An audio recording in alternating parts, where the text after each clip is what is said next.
We'd like to welcome you to the Intellectual Freedom Panel. I'm going to let our guests introduce themselves, and we're going to start here with Dr. Stephanie Jones. Hello, I'm Stephanie Jones. I'm currently working as the coordinator for libraries in Alpine School District. My name is Lehua Parker. I'm an author, editor, and educator. I am Jennifer Nielsen. I am an author, also, as of last night, officially the Utah Ambassador for Young People's Literature. My name is Sue Thotz, and I'm the Director of Outreach at Common Sense Education, and I'm also a parent of 2 teenage young adults. My name is Carolyn Foote, and I'm a retired, rewired school librarian, and I am one of the co-founders of the Texas Freedom Fighters, a group fighting for intellectual freedom. And I'm Becky Calzada. I work with Carolyn here. I am a district library coordinator in Leander, Texas, and incoming AASL president-elect. A lot of activist work. Thank you. So, a round of applause for everyone. Okay. So, as a basis to start today's discussions, the question is, what is intellectual freedom? And what does that mean? What does it look like in our schools? So, Carolyn, you want to start? Sure. So, intellectual freedom, as we mentioned on our panel, is really foundational to us as a democracy. And it means that students and teachers have the academic freedom to learn, to inquire, and to read, and to write about topics that are of importance in the curriculum and also in their lives and their intellectual growth and their emotional growth. And that's what I think intellectual freedom means. Sue, what does that look like for you as a parent? Certainly as a parent, but as a person who works in education, intellectual freedom is the ability also to provide students with the support for critical thinking, for the resources, for the support that they will need in order to be able to best understand and evaluate the world in terms of who they are, right? It's not about who we as other folks imposing their ideas or values on them, but certainly as students learn to grow and think on their own, who is there to support them to evolve and really become the adults that we hope that they will be, right? As good thinkers and as good members of society, certainly. And as a parent, I hope that that's the case for my own 2 kids too, yeah. Stephanie, what do you think the role of school libraries is in intellectual freedom? Oh, wow. Well, we play a critical role in intellectual freedom, not only for our students, but I also think for our teachers, giving them the resources and opportunities to allow students to come to our libraries, to ask questions. And on that kind of that journey of self-discovery that was just mentioned, I think it's so important that we give them a nudge to explore and to see parts of the world that they might not normally see in their everyday lives. So school libraries are really central in a school in helping teachers and students explore something beyond their comfort zone and what they're maybe familiar with in that road to self-discovery and discovering something bigger. Becky, I can tell you have something to say, sorry. so just jump in. So I was This just is going not a quiet panel, so I expect them just to jump in. So I think about what she shared, and in Texas we talk about, there was actually some documents that came out from our Association of School Boards, and they talked about the difference between a classroom and a library, and libraries being a space of voluntary inquiry. And so within the confines of that space, whether it's the access to reading materials, print, but also digital, and the opportunity to be able to explore those ideas, questions that they may have, even about the toughest of topics. I think that's what tends to create a lot of concern or nerves, especially with, I say adults, but parents specifically. But recognizing too that because we're institutions of learning, that how do we model that within the spaces that we work in our libraries too, that's a place to be able to learn and grow. And I think libraries pride themselves on being a safe space, a space where, you know, there's not limits, there's not a box put around what you can ask or what you can inquire about, but you have a safe space. Exactly. And jumping off what you said a couple of minutes ago, and we didn't mention this in our keynote, but I just think it's always important to think about the work of Dr. Rudine Sims Bishop and talking about literature as, you know, mirrors for students, but also windows. So in a state like Utah, where you have so many rural areas where students may stay there, but they may engage in remote work, because our workplace has changed. Our workforce has transformed since COVID, and the workplace our students are entering is not the one we thought it was going to be. And so them having opportunities to have those windows into other people's lives, because they may be working remotely with people from all over the country and all over the world, and they really need to have a better grounded understanding for their future. Well, and I often tell, oh, so sorry. I often tell our administrators or our teachers or our elementary librarians, they'll say, well, the teachers will bring their students in, but the teacher wants to tell the student what they can check out. And I tell them over and over again, we need to get to the point where students learn to read in a classroom, but they learn to love and connect in the library because of the choice. Mm-hmm. Yep, absolutely. So, Lehua, tell us a little bit about the population that you write for, and more about what intellectual freedom means for different populations. So do not let the fluffy, middle-aged, white blonde thing throw you off. I'm Kanaka Maoli. I'm native Hawaiian. Grew up in Hawaii, deeply embedded in Hawaiian culture and language. I started writing stories about 13 years ago for middle grade school kids in Hawaii. And it was not an outsider perspective. It was very much embedded in their culture. It was not, Hawaii is not exotic. Hawaii is like Orem in my stories, you know. But it was the first time that there was literature that was contemporary, written for that audience, and the kids love it. I mean, I go and I speak to schools in Hawaii, and it's humbling, because teachers and kids are coming up with tears in their eyes because it's the first time that they felt seen in literature. And not as, you know, the bartender, the crook, or the hula dancer, which is what you usually see in television.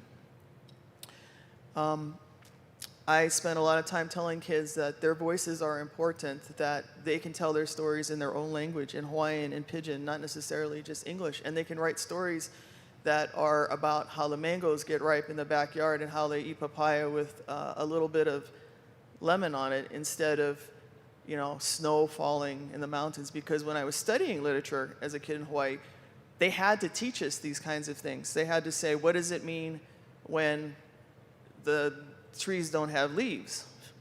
And Lehua. And I would say, that means that somebody didn't water the tree and the tree died. Our teacher would be, no, that means it's winter, you know, and all this kind of stuff.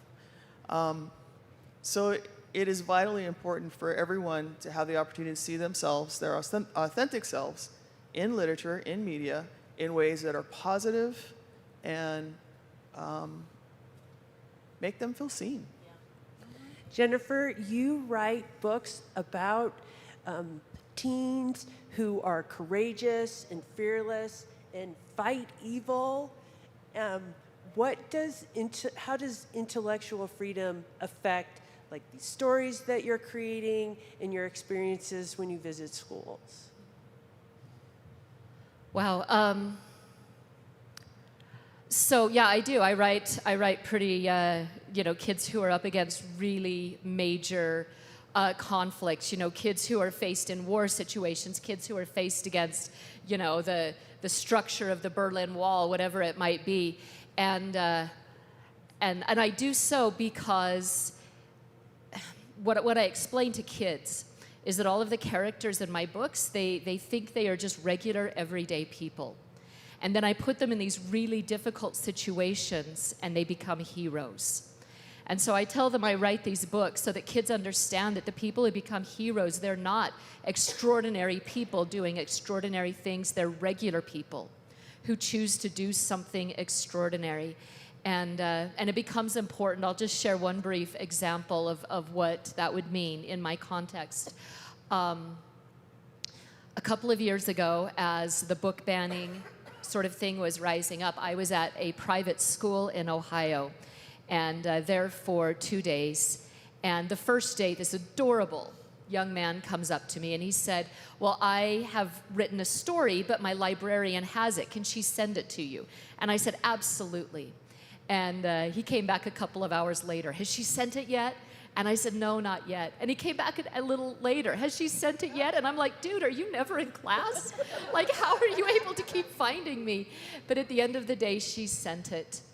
And it was a battle story, which is why he thought, that was the first reason he thought I might like it. I write a lot about war. But the second reason is the soldier in the battle was gay. And so now I understand this student a little better. He found me again the next morning, and he asked about the story, and I told him everything I loved about his writing and about the story. And he said, well, I wanted you to see it because I'm gay. And I said, okay, are you all right? Are you safe? And he said he had just come out the previous fall. And he said, all the kids who were my friends last year now call me names in the hall. And now there's parents in my school who want to get rid of all of the books about me. Do they want me to go away too? And how do we answer that? And because he was spot on, accurate. So what is intellectual freedom? It is the freedom for that young man to exist as he is, to be seen as he is, to be heard as he is. And that is what we defend. It's not about the book, it is about that young man, to be able to tell him, you have every right to be here as you are. Not just seen, but to thrive. And to thrive. And not To live thrive. in fear, because I wonder, like, was he living in fear? And that's so scary, because the school's supposed to be a safe place for all children, all students, not just, certain ones, right? Well, and I should say, and I'm sorry, I don't mean to, it's sometimes we get so caught up in the book, the title, the theme, and we get caught up in, this paragraph or whatever. It has nothing to do with that. It is about the child that book is written for. And if we stop, caring so much about the phrasing of this, and we realize that there is a child who needs that book, because there is a child who will pick that up and say, this is the book that changed my life, or this is the book that saved my life. So it's not about the books. It is always about the children. And Becky and I watch a lot of school board meetings. In fact, my husband and I watch them during dinner quite a bit from around Texas, but also sometimes from other states. And I can't tell you the countless number of students I have heard stand up and tell stories just like that, pleading with their school board and their school district to exist and to have their existence recognized. And I was really disheartened. I've seen this happen before in a previous school board meeting, but a student who I was on a panel with told me that he had testified the previous week at a school board meeting with some other students about their right to curriculum, and that a group of the parents stood at the back and told the students they were from hell, they were going to go to hell, they were Satan's spawn. They were telling high school students this. So why is it important for us to have courage?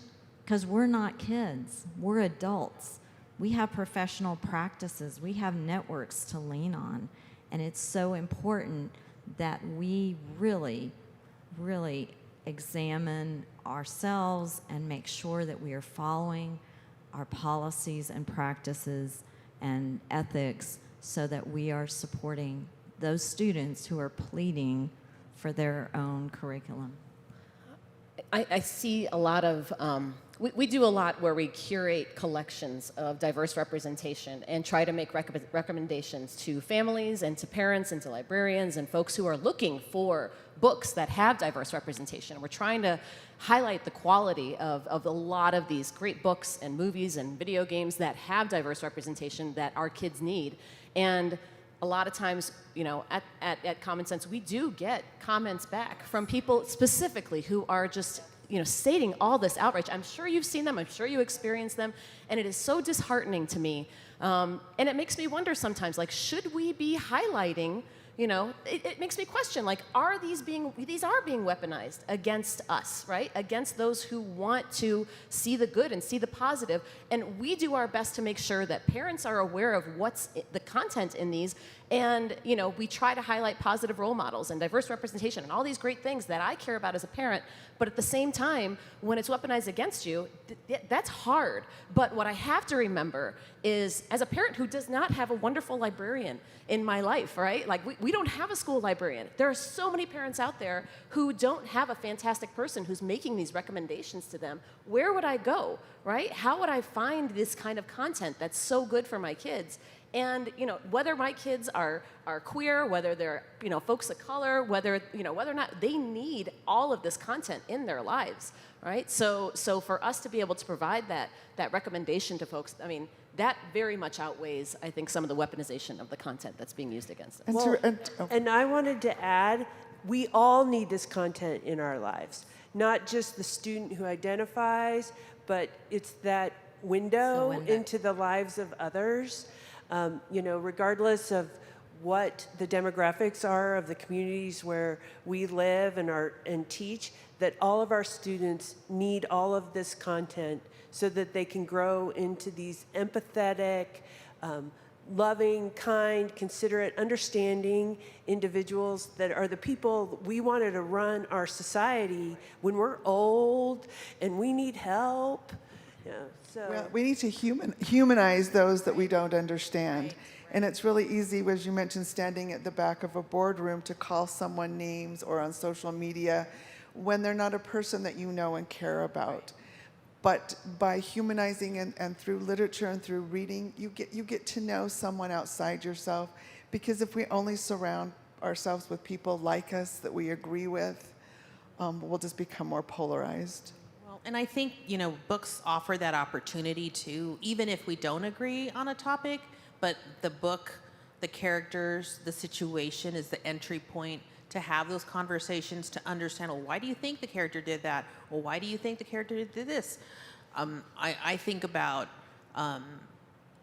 just the age of publishing too, in that, you know, it's just now, you know, even like within the last 10, 15 years that publishing is actually changing.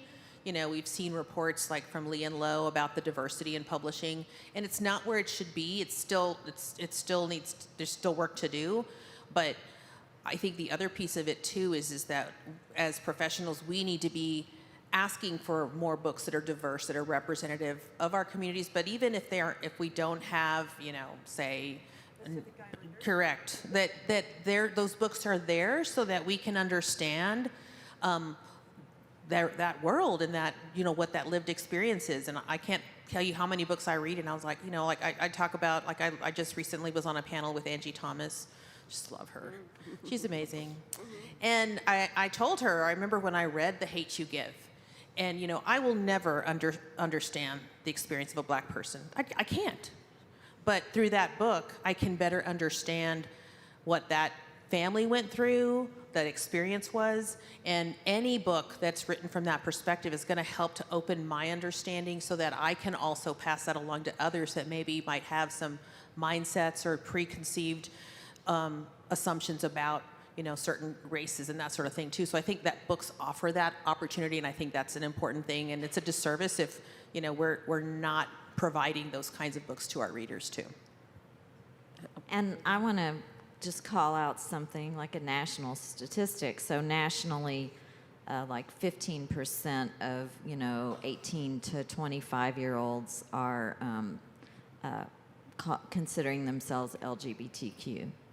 And I would challenge you to find any school library that has 5% titles with LGBTQ characters in them, 1% of LGBTQ characters in them.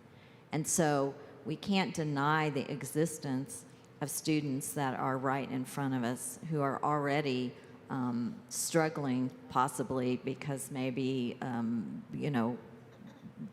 the environment around them. So I did want to call that out. And then I know we're preaching to the choir about the value of books and empathy and understanding and those rich conversations that we can have about books. So one thing I wanted to say is, to me, intellectual freedom means that students have access to those stories about their lives. But I also want to, pose a question to all of us is, so what do we do about it? Because that's how do we talk about this in a way that can find commonality, and we can have conversations with people who maybe don't agree that certain topics should be covered in schools. Because for me, intellectual freedom is actually not having fear of ideas and not being afraid to read something you disagree with. And so how do we find those common grounds? I think it's all about how we frame the questions, because I totally agree that intellectual freedom is really about the discussion. And at the end of the day, I don't know that we will all come to the same conclusion or even a consensus, but that it maintains the respect and the dignity of all involved in the conversation. But I know here in Utah, I have a really hard time, because every time we never get to the conversation. Because it's always framed from a sense of fear. And we talked about this last night, that as soon as they use the word pornographic or sensitive material, all the walls go up, and what defense do you have? And it's because and then they use the shock and awe technique of being able to read whatever passage they want in a board meeting to get a reaction. So we never get to the conversation. And so until we can frame this a little bit differently and get to the conversation, we're just at odds constantly. And that's one reason we talk about triggers in our keynote was, I think we need to call it out. Well, I hear that this trigger is being used, and this is being used to evoke a response. Okay, now that's happened. Now let's go on and let's dig deeper and let's have the conversation. Just calling it out with sort of a term, so that takes a little of the emotion out of it and puts it in more of an intellectual conversation. Yeah. I would also say too, I think about, so last week I was in New York working with some 8th to 12th grade students, girls, and we did that See, Think, Wonder activity that I shared at the keynote. And before that, we'd been on a panel, and one of the students raised her hand and said, what do you do if your teacher refuses to teach this book that's part of our curriculum because she's afraid of insert whatever the topic was? And she's like, because I feel like she didn't do her job. Like, she's supposed to be teaching us, and she's afraid. And so I grabbed the mic and said, so I have questions. I said, and I have questions for things like, was it part of the curriculum? Was this just something the teacher came to, just hand it to her? Because I truly believe as educators we want to do a good job, but what's causing that feeling, that fear of not wanting to try something? Does she not feel equipped instructionally with the tools to be able to address conversations? I mean, and I think that's where that comes from. And again, that's where that fear is. And so until we help our educators to also be ready and equipped to address, this is how we would navigate this conversation. Maybe there's role playing that happens with the teachers and how we would address this or that. But I think also too, thinking about what's the essence of the outcome and the learning outcome, because I think we get fearful about what the kids are going to say. But I think if we're ready and prepared to say that might be something we want to think about. Let's put that on a parking lot. We can come back to that. We're going to focus on this. How can we also redirect? I think we, out of the fear of whatever the topic is, we retreat. And is that what's best? And is that modeling what we want for our kids to do also? So I have a question for our authors along the same lines as what Becky's been sharing. So how do you navigate that balance between artistic expression and controversy? Do you like, I'm throwing this in because I know I'm going to get a reaction? Or are Sure. you throwing it out? There's usually like policies for that. And I know like in our school district, we have a policy around controversial topics. And it's very clear. So again, that's about educating the educators. I don't know as far as authors, and I don't know the parameters. A lot of times, like there's predetermined, like the librarian will reach out to the author and say, what's your program going to be about? And it's not a problem. I think it's in just understanding what the expectation is. But I mean, yeah, I think if whether we're the instructional leader, the principal, are we our instructional coach, dean of instruction, whatever, like if they're connected and know what's happening, there shouldn't be any fear. There shouldn't be surprises.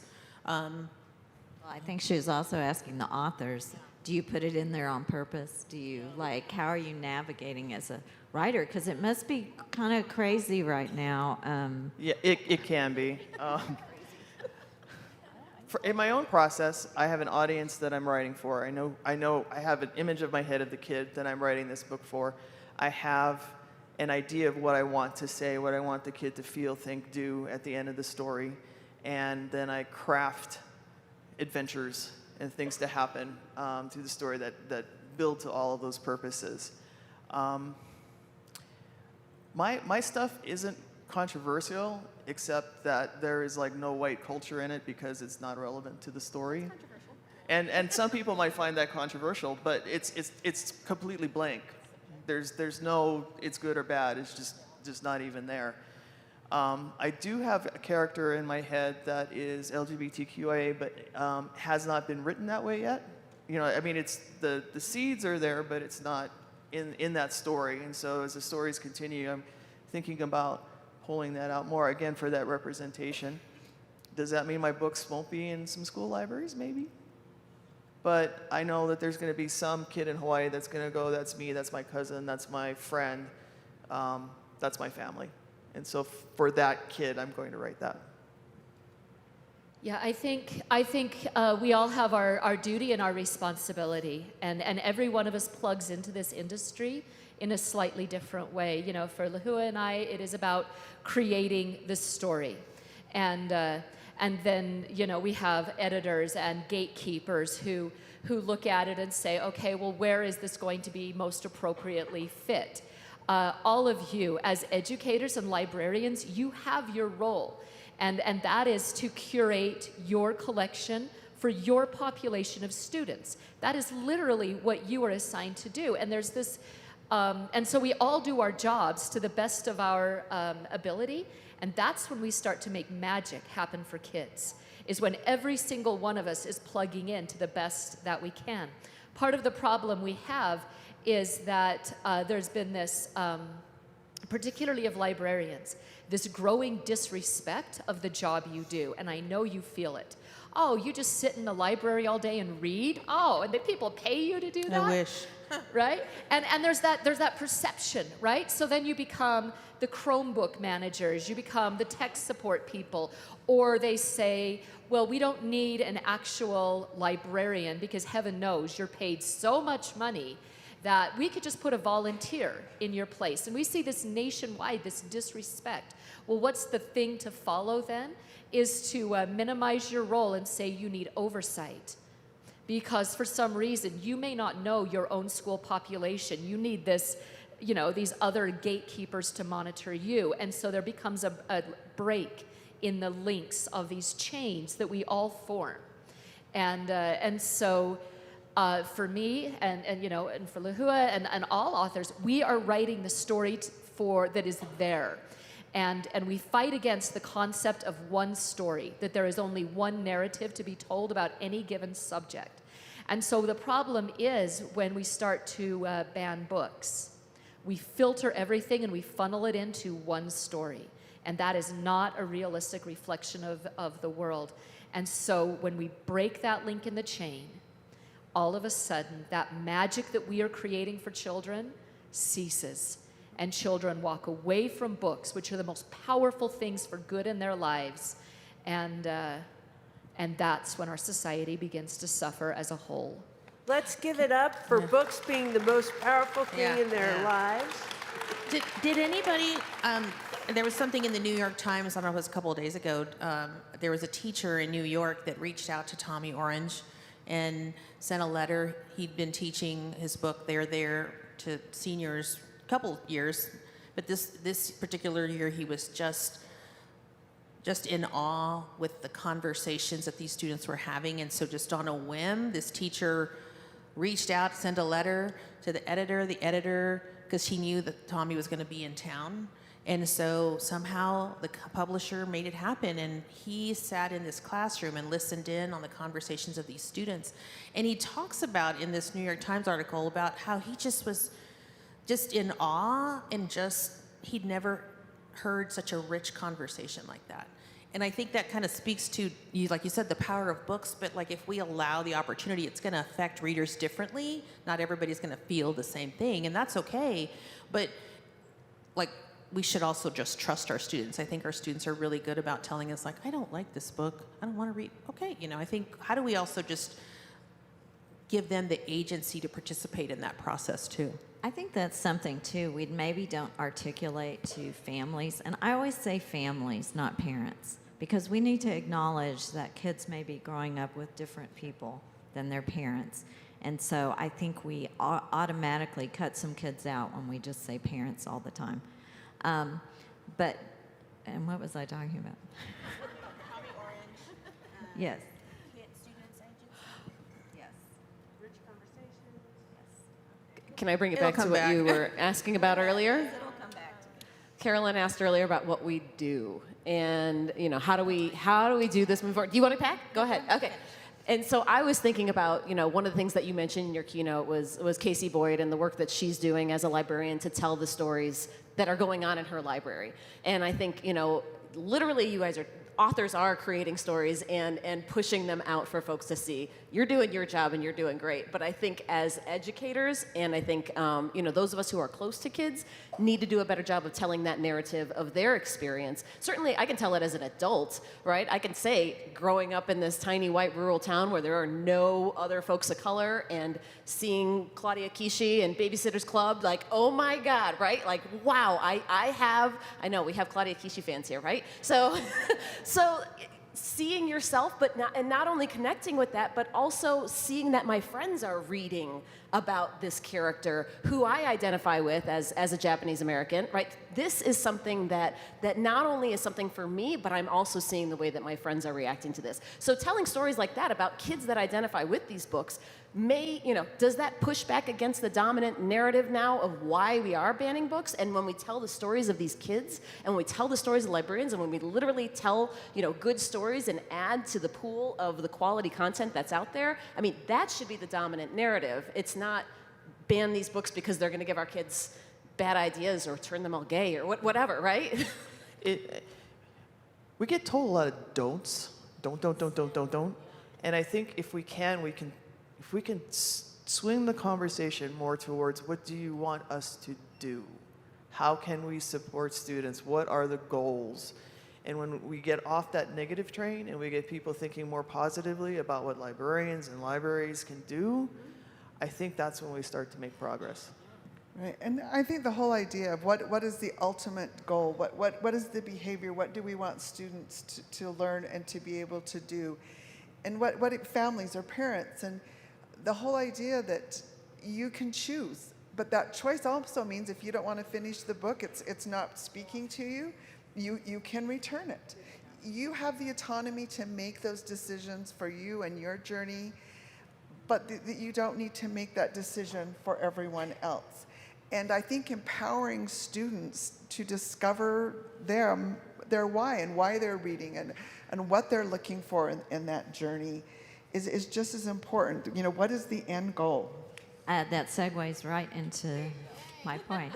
So one example of something I don't think we're communicating to parents is that as teachers and librarians, I know I was the district librarian in my district, and I know our elementary librarians and teachers actually taught kids how to select a book, how to figure out what you're interested in, how to find it on the shelf, how to select a book, how to look at a book and open it and see if it was for you, and what to do if it wasn't for you.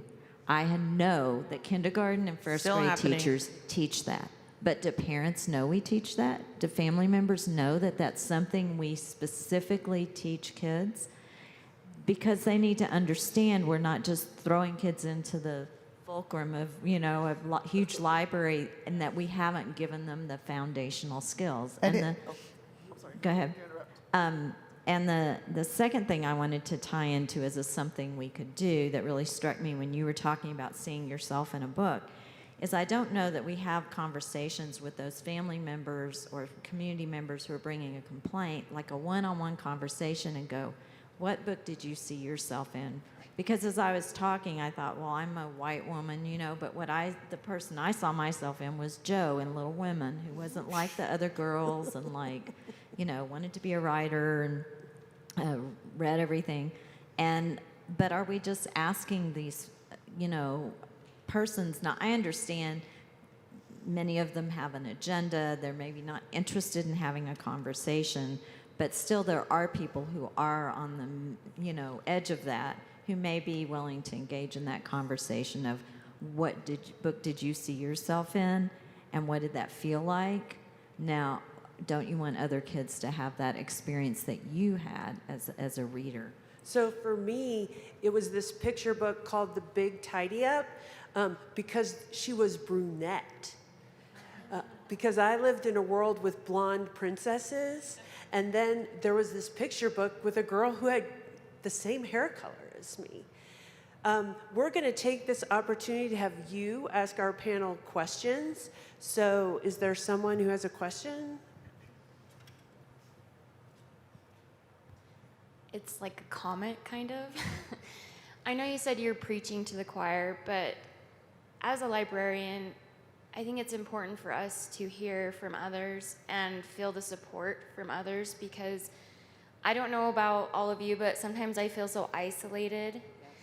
And in a school system, you really are alone quite a bit, and you're kind of set apart from the staff, which is okay. I don't mind it.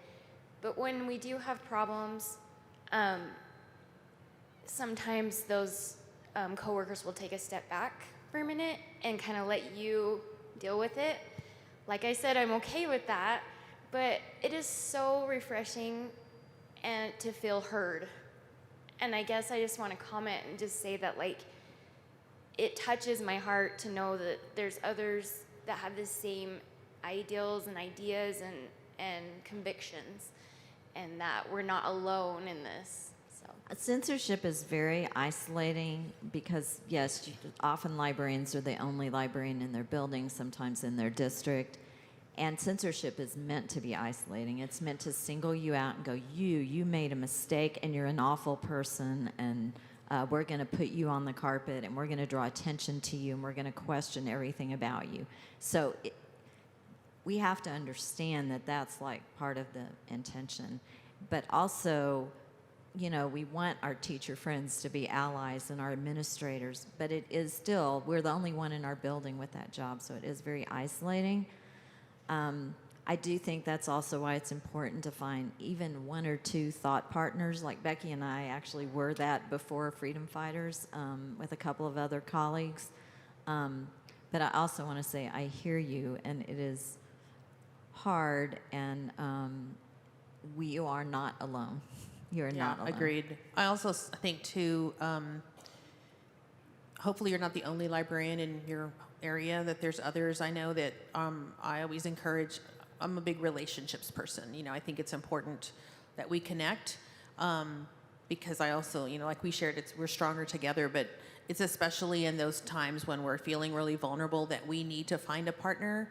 And it's not a bad thing to say, like, I need somebody to help me right now. That's not, I would never view, if anybody came to me and said, any librarian came to me and said, I'm struggling right now, I would run towards them, not away from them, and encourage others to come and kind of encircle that person too, because I think we are all, every one of us at one point in our lives, we're going to go through a very vulnerable moment, and sometimes we need somebody to help carry us, and then eventually you get your turn to be that person for somebody else. And so I think that's really I think important. if any of your district librarians, please make sure you are conveying to your staff that you have an open door policy and that they understand that, because they need to know that you've got them, you've got their back, and you're there to listen and not judge. I think that's really important. And I'm an introvert.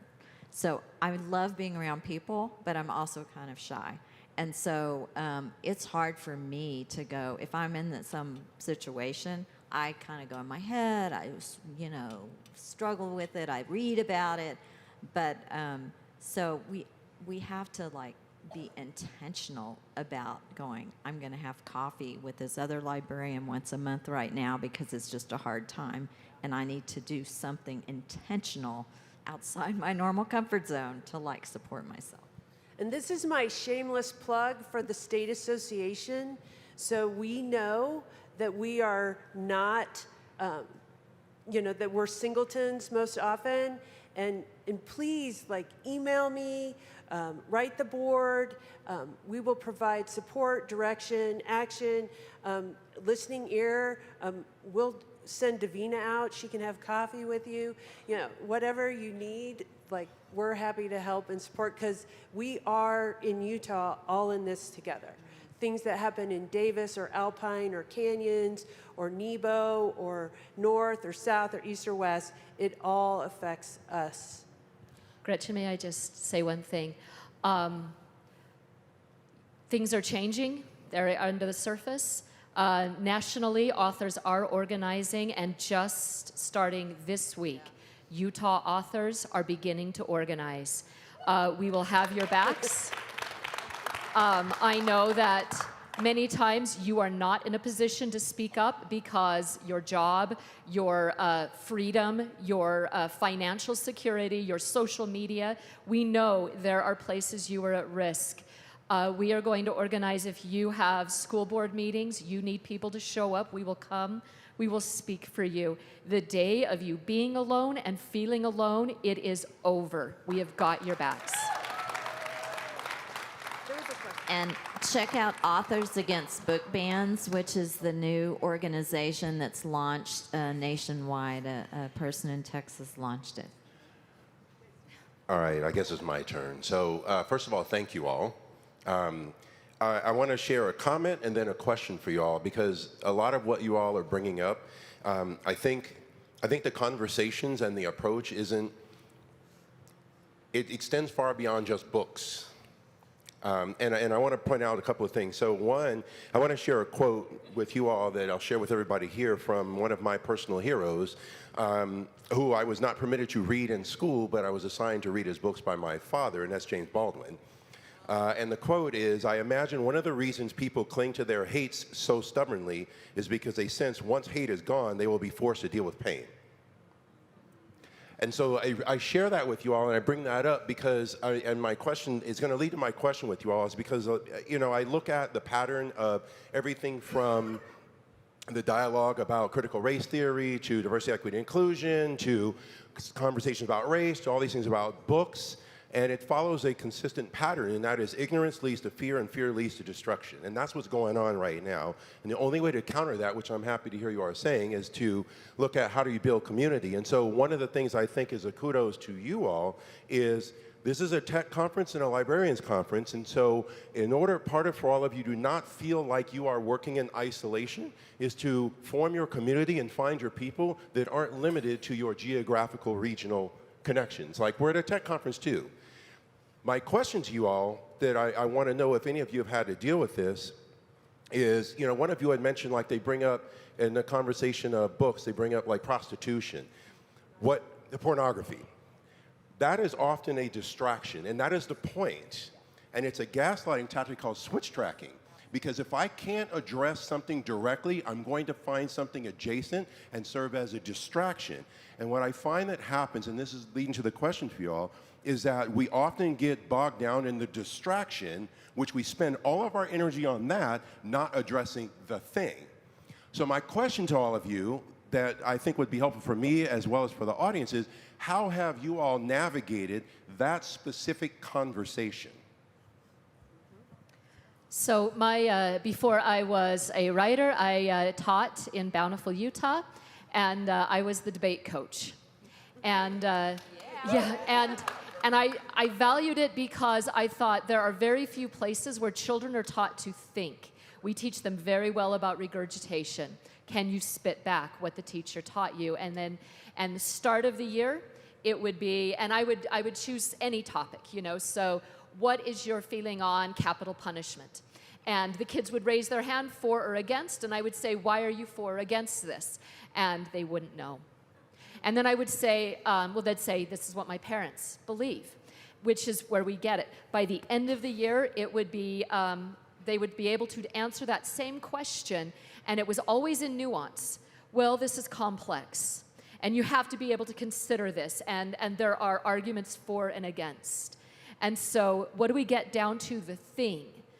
For me, it really, in a way, it is about books, giving access to books, to more stories. And this is why I say this. The University of Michigan, every 10 years, they do a study that measures the empathy of its students. The ability of their students to think to say, I disagree with you, but I can see why you might think that. Right around the year 2000, there was a 60% drop and of the ability of somebody to say, I can understand how you think. That's correlating with the rise of video games and kids putting down books. We are in a society, and we all feel it. This society, we are fracturing apart. We have an inability. So why are we using distractions? Because it is a lightning rod term that replaces, let's think about this, let's talk and communicate. Librarians, you literally, it is not about just giving books to kids. You literally are the stronghold holding the fabric of our society together. The way that we heal this, we teach thinking, and we teach thinking by giving kids books. So this is hard. It is hard to have these kinds of conversations because really what starts out is this wall of emotion that comes at you. And what you have to do is you have to dig in and you have to wait the emotion out.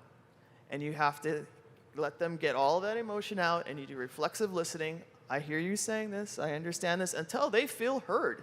And at the point that they feel heard, you can then say, so let's discuss the problem. And you can get them to identify the problem, and then you can start solving the problem. But it takes a lot of time, right. It takes a lot of patience, it takes a lot of energy, and it takes a lot of, oh my gosh, can we just get through this already? Which social media is not geared. No, and it is not geared to that. And I think you have to find the time and place. Because to be honest, I would say we haven't figured out how to do that yet. I mean, especially in Utah, and if we talk about the legislative climate.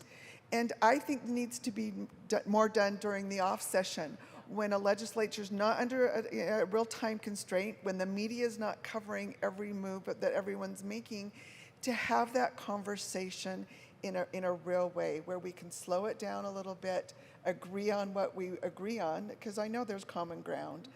But, when it all happens, at least in Utah, in a very short window, our legislative session is, 45 days? We lose out to the shock and awe. So I've been envisioning this dream, which I will never implement, but I say it aloud so someone else may manifest to make it happen. Yeah. And that is a series, something called the National Conversation, where we convene in libraries all over the country, community conversations where we bring panels like this together, people that have all sorts of different opinions about the issues that are going on around censorship.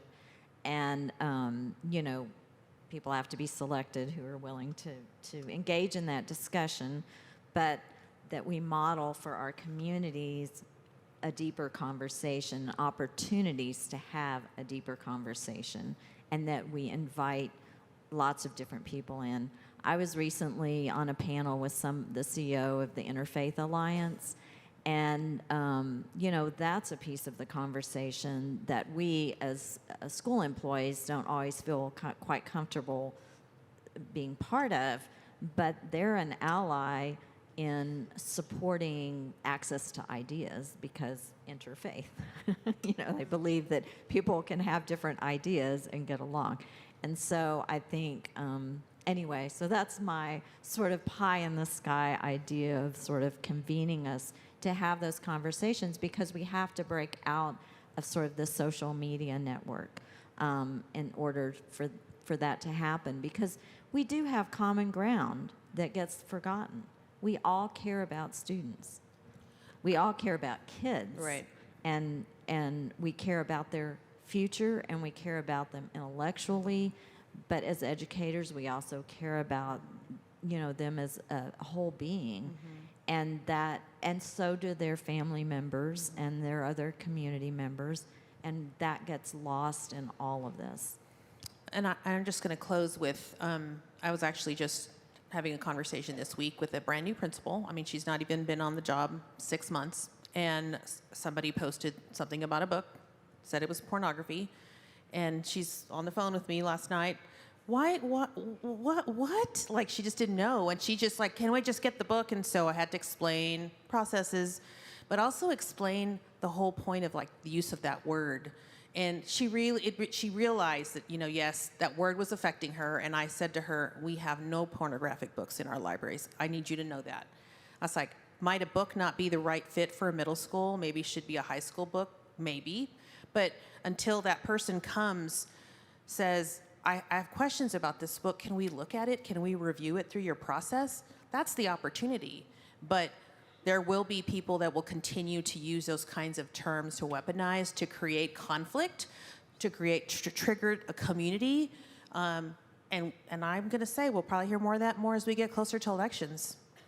And sometimes they're, using books to trigger a community with statements that are untrue. Like I've seen All American Boys called out as being explicit, sexually explicit, and I'm like, have you even read the book? Right. But it's just like, and I do want to call that out. It's just an opportunity.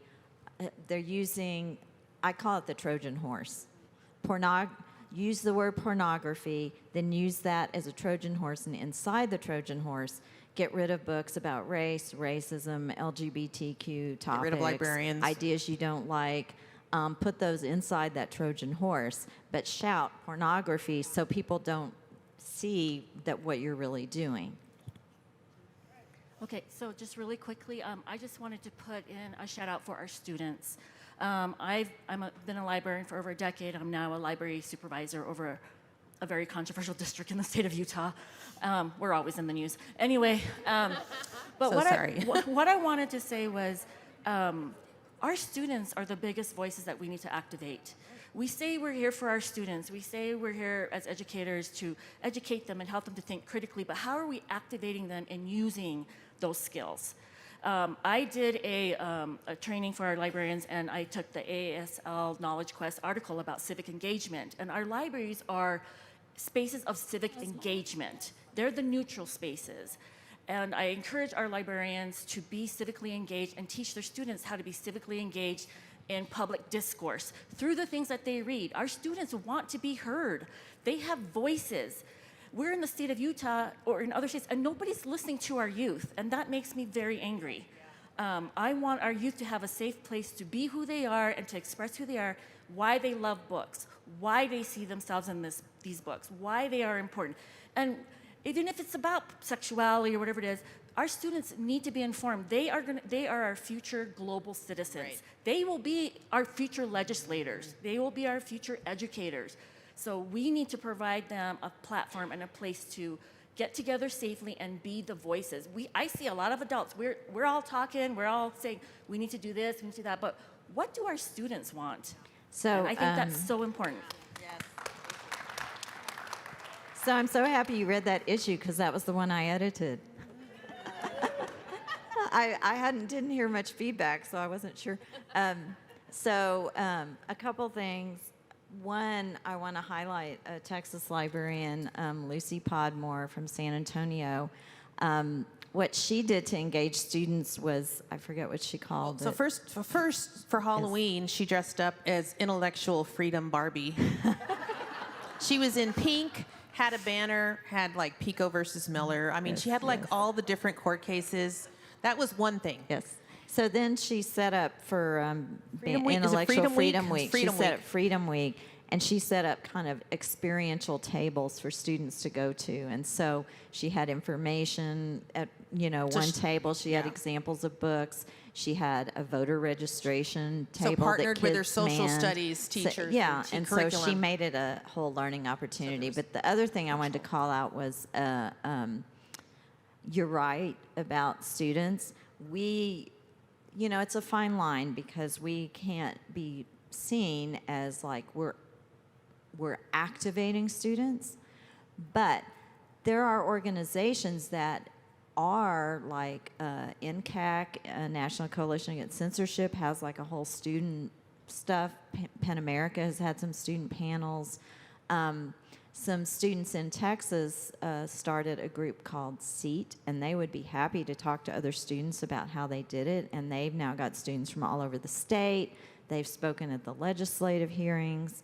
And it Meet just with started legislators. with a couple of students who met each other and, sort of grew. And so, but I do think what we can equip students with is the confidence to go to a library, do research, and understand that youth voices matter in all sorts of issues in this country, and give them the confidence to be empowered. Because our school systems, as they're set up, are not always youth empowering, to be honest. Sometimes students are sitting in a chair and being compliant, and so they have to understand that they can be empowered as well. I will put in a plug for the other thing that Common Sense does besides some of these ratings and reviews. The big part of what I do is teach digital citizenship and digital literacy for our students. It's one thing to have voice and passion and care a lot about this. It's another thing to have the skills to be able to tell a story, to be able to edit video, to be able to know exactly what social media channels to be able to push this into, and how to raise consciousness about this, how to organize. I mean, using a hashtag, this freedom hashtag, right? Like, to be able to understand how to raise your issue, how to make legislators pay attention to what it is that you're doing is all, it's all digital, right? You are at a tech conference right now. As librarians, you can partner with the folks at your school who are teaching these skills to your students, and you can work together with your students to really raise their level to be able to bring these issues to light, right? Because this is the only way that our students are going to be able to feel their voice be heard is through digital media a lot of times, right? It's not through, writing letters anymore, right? It is very much through the ways in which they are able to tell their stories using a medium that everybody is paying attention to. So with digital citizenship, with digital literacy, combining those skills and having them really understand the power of relationships, the power of digital media in our lives, and being able to harness that for good is really important. Well, and it leverages the power of their story, which is, I mean, you never know what's going to go viral anymore, but I know I pay attention when students speak up. I mean, they're just passionate, like they know, and like who's going to call a student a liar? Well, parents at school board meetings. Yeah, well, true, but I mean, just those that really are tuned in and understand and really value a perspective, not the outliers. So yeah. And I think that is also a call for us not to just be book people or be divided into book. I'm the book kind of librarian. I'm the technology kind of librarian. We have to cross whatever our comfort zone is and be willing to learn. I think we have one more question over there. Okay, it's more of a comment too, but with the books, I say, what is right about this book? What is good about this book? What did you learn from this book that you wouldn't have learned in another setting? And then when I wrote to the legislators, it's like, I'm a librarian. I've been here a number of years. I'm one of the people you train every year to look for suicide ideation, to look for physical, mental, emotional abuse. Why are you not trusting me to do my job in picking books for the students? And just saying. You're fighting the good It's all- fight. Thank you. Thank you. We'd like to thank our panel today. Give it up. So, The panel would like to thank the you, moderators. librarians. The You are in the moderators. trenches. Thank you all. you. you can follow all of these people. You can connect with all of these people. We are so excited that Becky is going to soon, right? When do you July. become the In president? July.